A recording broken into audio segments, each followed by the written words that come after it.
আসসালামু আলাইকুম প্রিয় দর্শক, অন্নমঞ্চের আলাপচাইতে আপনাদের সকলকে আমন্ত্রণ জানাচ্ছি। দুইটা প্রচলিত প্রবাদ আছে, পিপিলিকার পাখা গজায় মরিবার তোরে, যত গর্জে তত বর্ষে না। একটা সংবাদ সম্মেলনে ভারতের পররাষ্ট্র মন্ত্রণালয়ের মুখপাত্র রামধীর জয়সওয়াল তাকে সাংবাদিকরা বঙ্গবন্ধু কন্যা শেখ হাসিনার প্রত্যাবর্তনের বিষয়ে প্রশ্ন করেছিল।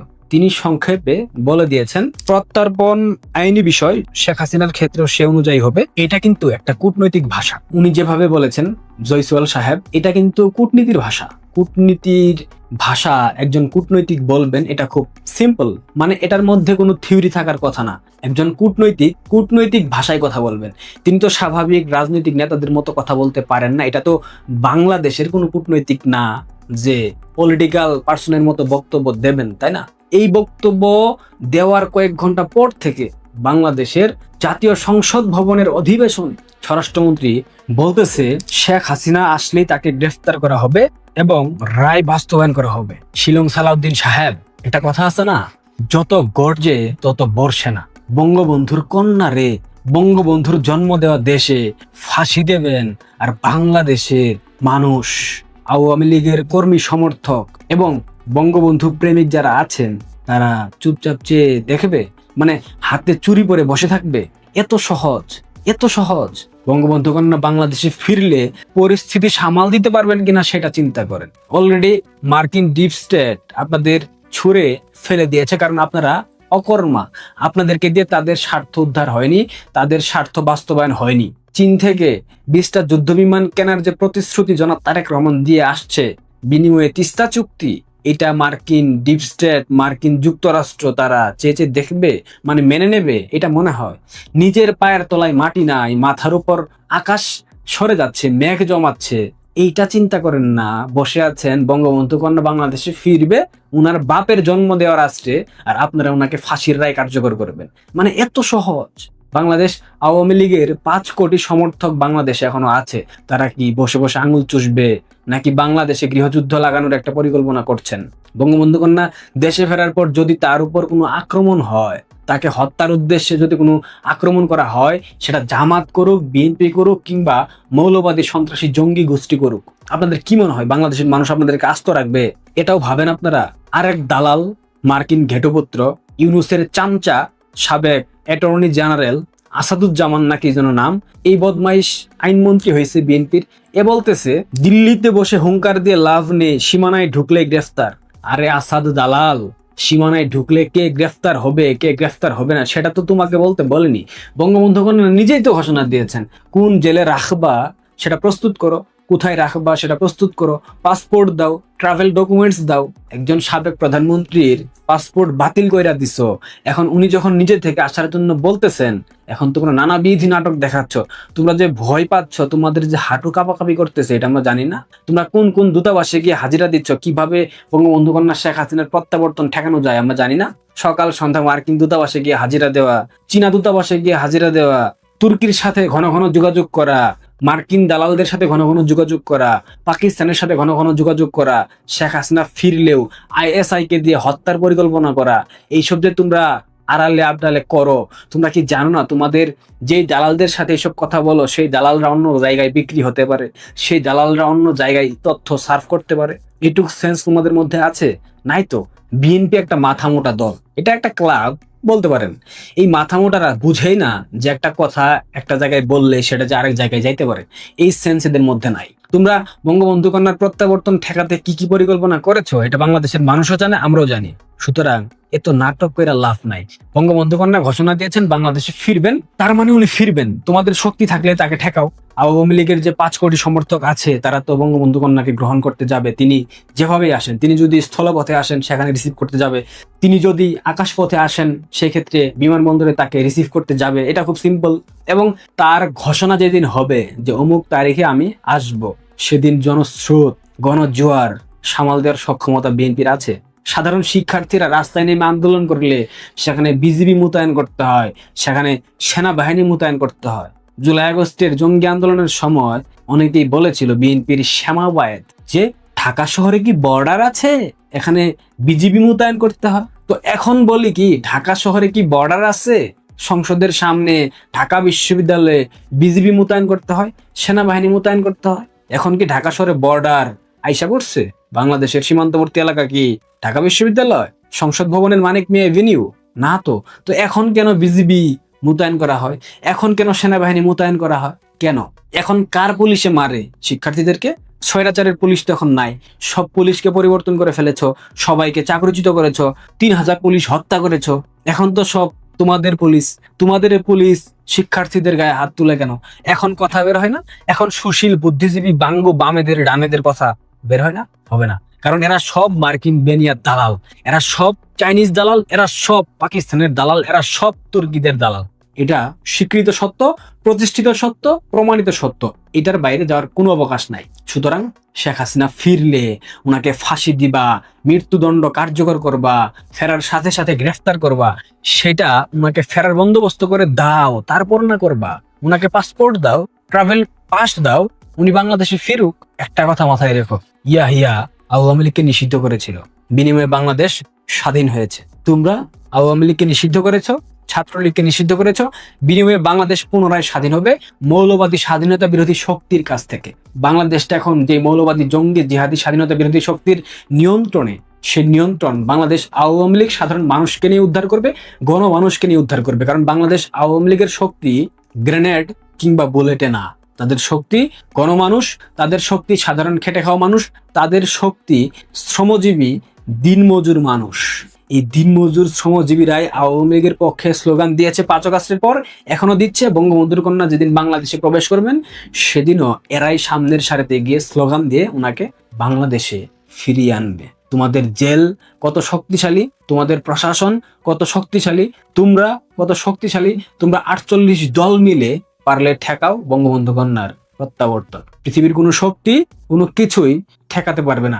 যখন কোনো সাবেক প্রধানমন্ত্রী, যে কিনা বাংলাদেশের জন্মদাতার কন্যা, বলেন, ঘোষণা দেন, আমি মৃত্যুকে ভয় পাই না, আমাকে 21 বার হত্যার চেষ্টা করা হয়েছিল, তখন সেই শক্তিটা তৃণমূলের মাঝে ঠিক কিভাবে জোয়ার জাগায়, এটা বোঝার মতো সক্ষমতা, জ্ঞান, প্রজ্ঞা, মেধা বিএনপি কিংবা জামাতের ওইসব তথাকথিত নেতাদের মাঝে নাই।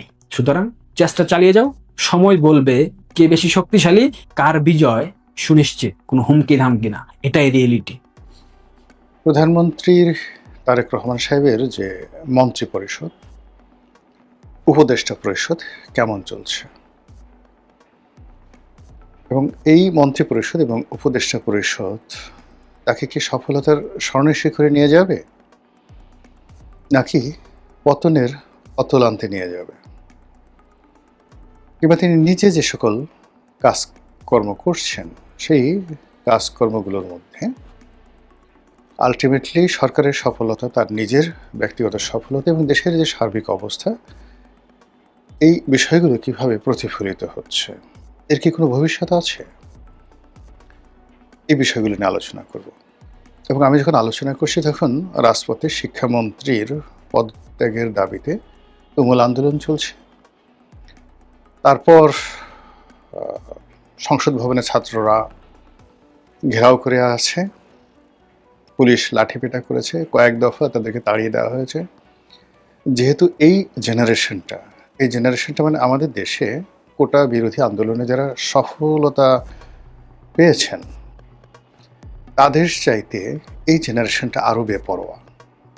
এদের বেশিরভাগই টিনেজ, মানে 20 বছরের নিচেদের বয়স, এসএসসি পরীক্ষার্থী।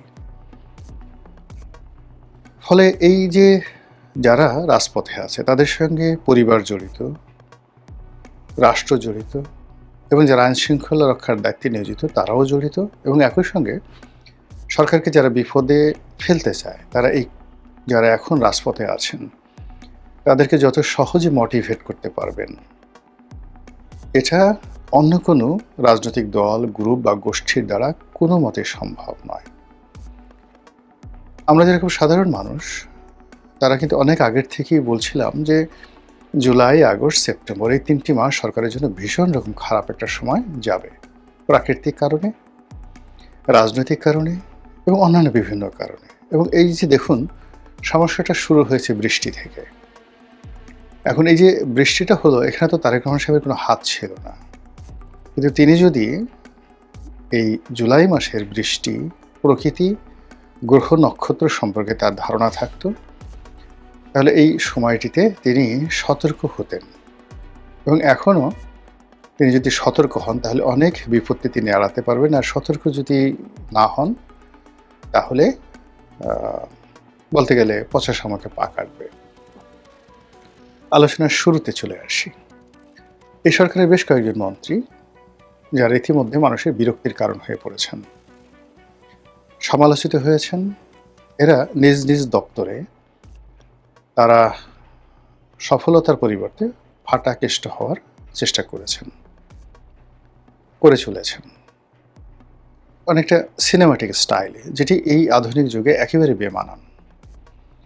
যেখানে এই জেনারেশনের 4, 5 বা চতুর্থ এবং পঞ্চম শ্রেণীতে যে সকল ছেলে মেয়ে পড়াশোনা করছেন তারা আপনার আমার চাইতে, মানে আমরা যারা এখন 60 বছর বয়সী, আমাদের কিছু অভিজ্ঞতা আছে, তারপর কিছু সেই পুরনো দিনের ইতিহাস জানা আছে, জীবনের কিছু সফলতা আছে, কিন্তু আমাদের স্বপ্ন উদ্যমতা নেই বললেই চলে।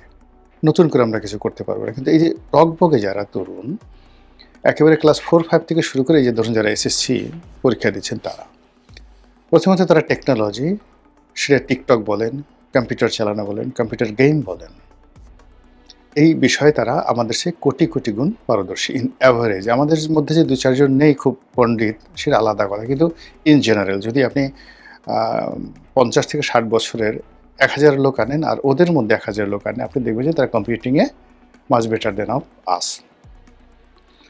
এরপর তাদের রয়েছে প্রচণ্ড জিদ, শারীরিক সক্ষমতা এবং রুখে দাঁড়ানোর ক্ষমতা এবং স্বপ্ন, প্রচণ্ড স্বপ্নবাস, ইলিউশন। ফলে এই যে যাকে বলা হয় উড়ন্ত একটা গোষ্ঠী, যারা হাওয়া মেয়ে উড়তে হায়, বাতাসে উড়তে চায়, ঘুড়ির মতো উড়তে চায়, পাঠে আমার মন বসে না, কাঁঠাল চাপার গন্ধে, এইরকম যাদের মন এবং মানসিকতা, এবং খুব সহজে তারা প্রেমে পড়ে যায়। হয়তো বিড়ালের প্রেমে পড়লো, একটা পোষা কুকুরের প্রেমে পড়লো, ফুলের প্রেমে পড়লো, নদীর প্রেমে পড়লো, একটা পাখির প্রেমে পড়লো, অথবা এই শরীর চর্চা করতে হবে, বডি বানাতে হবে, এরকম। মানে প্রেম বলতে বোঝাচ্ছে যে কোনো একটা বিষয় তাদের মুখে মধ্যে যদি নেশা চেপে যায়, আপনি তাদেরকে নিবৃত্ত করতে পারবেন না সহজে। এখন এই যে তারা সরকারের বিরুদ্ধে তাদের নেশা চেপে যায় যদি কোনো কারণে, তারা একে একে এই শিক্ষামন্ত্রীকে ধরেছে, এরপর আরও 10 জন মন্ত্রীকে ধরবে। তার আগে এই বিষয়টা সরকারকে নিষ্পত্তি করতে হবে, আদারওয়াইজ এটা কিন্তু বাড়তে থাকবে। আমি বারবার যেটা বলি যে অতীতের যে পতনগুলো তার চেয়ে ভবিষ্যতের পতনগুলো নির্মম হয় বা হবে। এবং আপনি যখন আপনার সামনে দুর্ভেদ্য দেয়ালগুলোকে দূর করে দেবেন, তখন সেই খোলা আকাশ, খোলা বাতাস, দেয়ালবিহীন একটা জায়গাতে ছোট্ট একটা পতঙ্গ এসে, একেবারে ছোট্ট একটা পতঙ্গ এসে, একটা বাতাস এসে, একটা পাখি এসে, ছোট্ট একটা সাপ এসে আপনাকে শেষ করে দিতে পারে। এই জন্য হয় কি, রাজনীতি, অর্থনীতি সব জায়গাতে একটা ভারসাম্য থাকে। এখন বাংলাদেশের রাজনীতি সবচেয়ে ভারসাম্যহীন। এই ভারসাম্যহীন রাজনীতিতে যে কোনো ঘটনা, যে কোনো সময়, যে কোনো পরিস্থিতি তৈরি করতে পারে। ফলে এই পরিস্থিতির মধ্যে স্বয়ং তারেক রহমান সাহেব, তার যে মন্ত্রী পরিষদ, এই মন্ত্রী পরিষদের সমস্যাটা তাকে বুঝতে হবে। তিনি যাদেরকে মন্ত্রী বানিয়েছেন, এদের হাতে গোনা 2-1 জন ছাড়া, 2-4 জন ছাড়া বেশিরভাগ মূলত তারেক রহমান সাহেব তাদেরকে পছন্দ করেছেন, মন্ত্রী বানিয়েছেন, এর বাইরে তাদের আসলে অন্য কোনো যোগ্যতা নেই। এবং এদের বাইরে, এই ঘটনার বাইরে, মানে মন্ত্রী হয়, এমপি হয়, এর বাইরে তাদের ব্যক্তিগত জীবনের যে সফলতা, পরিবার, স্বাস্থ্য এবং ব্যবসা বাণিজ্য, রিজিক যেটাতে আছে, এখানে তাদের সফলতা উল্লেখ করার মতো নয়। বরং এদের অনেকের বিরুদ্ধে দুর্নীতি, অনেকের বিরুদ্ধে অনিয়ম, অনেকের বিরুদ্ধে অনেকের সংসার নষ্ট করা, অনেকের ঘর নষ্ট করা, অনেকের ব্যবসা নষ্ট করা, অনেকের রিজিক নষ্ট করা, হক নষ্ট করা, এই জিনিসগুলো অহরহ রয়েছে। তো এরকম একটা সমন্বয়ের মানুষদেরকে নিয়ে তিনি যে একটা ব্যতিক্রম ধর্মী কিছু করবেন, এটা এতটা অসম্ভব যে একটা সুইয়ের পিছন দিয়ে উট ঢোকার মতো। কারণ হলো প্রশান্ত আত্মা, প্রশান্ত মন, ভালো চরিত্র ছাড়া কখনো মস্তিষ্ক থেকে ভালো জিনিস বের হয় না। যাদের মস্তিষ্ক থেকে উত্তম জিনিস বের হয় তারা সবাই মুতমাইন না, তাদের একটা প্রশান্ত আত্মা থাকে। কিন্তু এই মন্ত্রী পরিষদে আপনি কাকে কাকে বলেন তো প্রশান্ত আত্মা রয়েছে, এ স্যাটিসফাইড মাইন্ড, কোনো অভিযোগ নাই জীবনের, যেখানে গিয়েছেন শুধু সফল হয়েছেন, এবং তাদেরকে দেখলে আপনার মায়া হবে, মনে হবে এটা একটা ভদ্রলোক, ভালো ফ্যামিলি থেকে এসছে। কজনকে দেখলে মনে হয়, আর কজনকে দেখলে মনে হয় খুব রাগ হয়, মেজাজ গরম হয়, মনে হয় একটু স্পর্শ করে দিই, আলতো করে একটু স্পর্শ করে দিই, একটু সুরসুরি দিয়ে দিই, বা যাদের রাগ হয় তাদের মনে হয় একটা চড় মেরে দিই। এরকম আপনার মনে হয় কাকে কাকে দেখলে, তাহলে আপনি বুঝতে পারবেন। এই যে সামগ্রিক অর্থে যাদেরকে মন্ত্রী বানানো হয়েছে তাদের একমাত্র এবং প্রধান জিনিস হলো তারা সবাই জনাব তারেক রহমান সাহেবের পছন্দের, ভালোবাসার মানুষ। কাজেই এই মন্ত্রী পরিষদের সকল দায় দায়িত্ব তাকেই নিতে হবে। সেই অর্থে ওনার উচিত এই মুহূর্তে যাদের বিরুদ্ধে অভিযোগ এসেছে রাতারাতি তাদেরকে পরিবর্তন করে ফেলা, জাস্ট লাইক মানে কি বলবো, অন্তর্বাসের মতো। আপনি একটা প্যান্ট 2-3 বার পরেন, কিন্তু জাইঙ্গা, ব্রা, গেঞ্জি এই জিনিসগুলো কিন্তু একবার যদি আপনি ব্যবহার করেন দ্বিতীয়বার এগুলোকে ব্যবহার করা যায় না। টয়লেট টিস্যু, টয়লেট পেপার দিয়ে ব্যবহার করা যায় না। তো এরকমভাবে যাদের বিরুদ্ধে অভিযোগ এসছে তাদেরকে ছুঁড়ে ফেলতে হবে। আদারওয়াইজ এখান থেকে নিয়ে যদি অন্য জায়গায় রাখা হয়, ওএসডি করে রাখা হয়, এবং এই মানে ব্যর্থ মন্ত্রীরা যদি থাকেন, ক্যাবিনেটে থাকেন, তাহলে এরা ভাইরাস ছড়াতে থাকবে। এই গেল একটা। 2 নম্বর হলো যে উনি কতগুলো উপদেষ্টা নিয়োগ দিয়েছেন। এদের কাউকে তিনি লন্ডন থেকে নিয়ে এসেছেন, কাউকে হয়তো লোকাল মার্কেট থেকে নিয়েছেন, ফরেন ইম্পোর্টেড আইটেমস এবং লোকালি প্রডিউসড। এই গত 4 মাসে তাদের একটা সিঙ্গেল কথা, একটি আচরণ, একটি কর্ম জাতির দৃষ্টি আকর্ষণ করেনি, বরং তাদেরকে দেখলেই মানুষের মনে হয় যে কেন এবং কি কারণে প্রধানমন্ত্রী এদেরকে উপদেষ্টা বানালেন, কেন তাদেরকে নিয়োগ দিলেন। এই বারবার শুধু প্রশ্ন আসছে, হোয়াই হোয়াই হোয়াই, কেন এই প্রশ্নগুলো আসছে। কাজে এই উপদেষ্টা মণ্ডলী তাকে কোনো ভালো উপদেশ দেবেন আগামীতে, কোনো একটা মন্ত্রণালয় চালাবেন বা দেশকে উন্নয়নের শিখরে নিয়ে যেতে পারেন, এটা প্রধানমন্ত্রীর একান্ত বিশ্বাস বা একান্ত ভালোবাসা।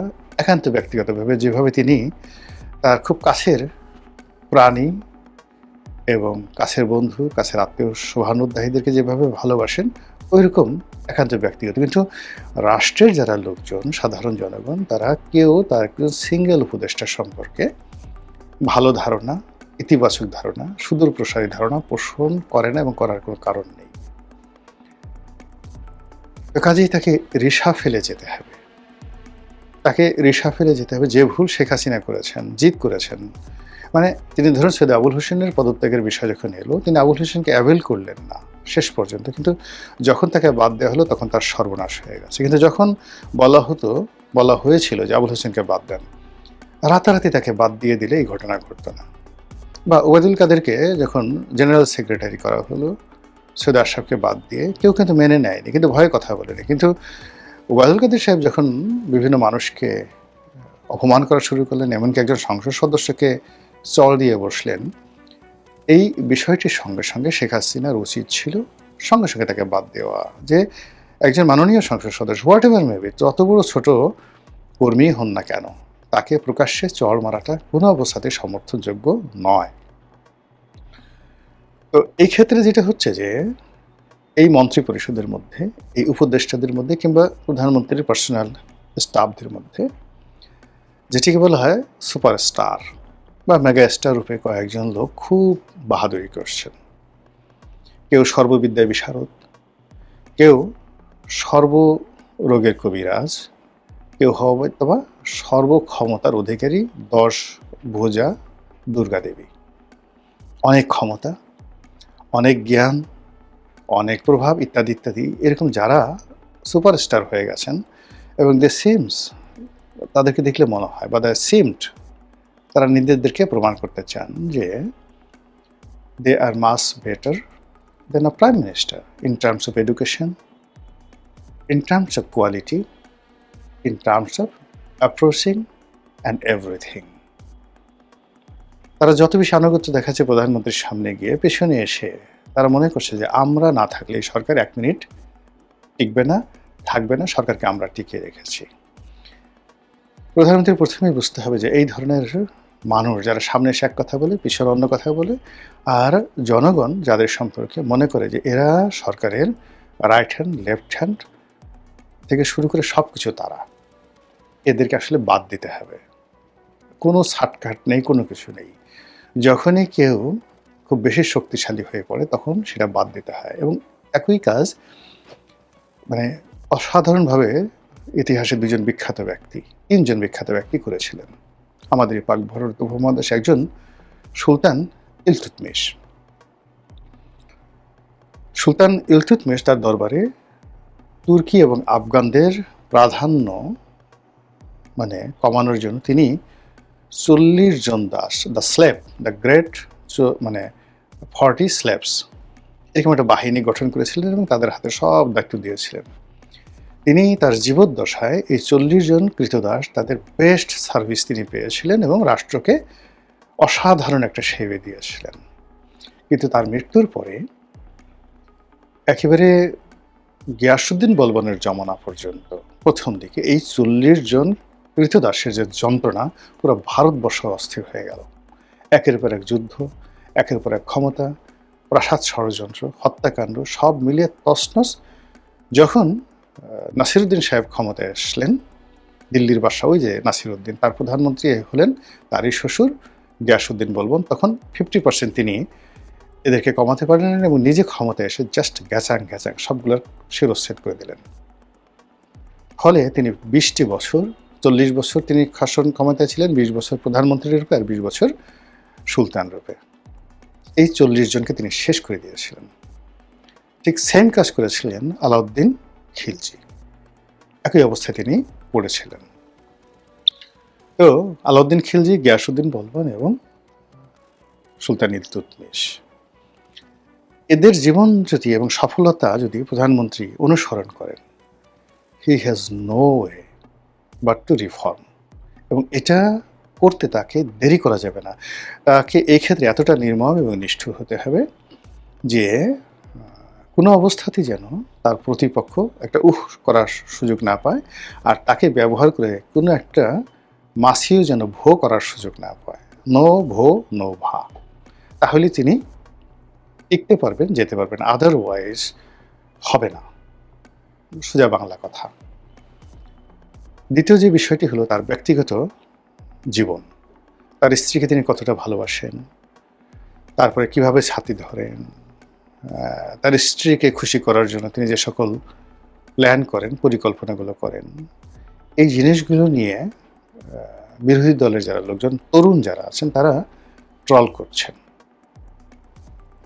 কেউ তাকে প্রেমের দেবতা, কেউ তাকে তাজমহল নির্মাণ করার দ্বিতীয় কারিগর, এই কথাগুলো বলছে। কেউ তাকে বলছে যে আপনি বাসে করে যে দেশে যাচ্ছেন মূলত প্রেম করার জন্য। বাংলাদেশের এত উঁচু পর্যায়ের প্রধানমন্ত্রী এবং তার পরিবারকে নিয়ে এই ধরনের ট্রল ইতিপূর্বে কখনো হয়নি। কাজে ওয়েস্টার্ন সোসাইটিতে টনি ব্লেয়ার এবং শেরি ব্লেয়ার তারা প্রকাশ্যে হাত ধরে হাসছে কিংবা চুম্বন করছেন। কিংবা ধরুন ফ্রান্সে তার চেয়ে 15-20 বছরের বড় তার শিক্ষক ইমানুয়েল ম্যাক্রোর যে স্ত্রী, মূলত ইমানুয়েল ম্যাক্রোর শিক্ষক ছিলেন, টিচার ছিলেন। তো তাদের অসম প্রেম, এমনকি বউয়ের হাতে মার খাওয়া, ওটা ওই সমাজে কোনো প্রবলেম হয় না। ডোনাল্ড ট্রাম্পের চতুর্থ স্ত্রী মেলানিয়া ট্রাম্প, তার হাতে চড় খাচ্ছেন ট্রাম্প প্রকাশ্যে, এটা ওদেশে কোনো সমস্যা হয় না। একদিকে সেক্সুয়াল ওয়ার্কার বা পর্নো স্টার তাদের সঙ্গে ডোনাল্ড ট্রাম্পের সেক্সুয়াল রিলেশন, আবার অন্যদিকে প্রেমের অভিনয়, এটা আমেরিকান সমাজে সমস্যা হয় না।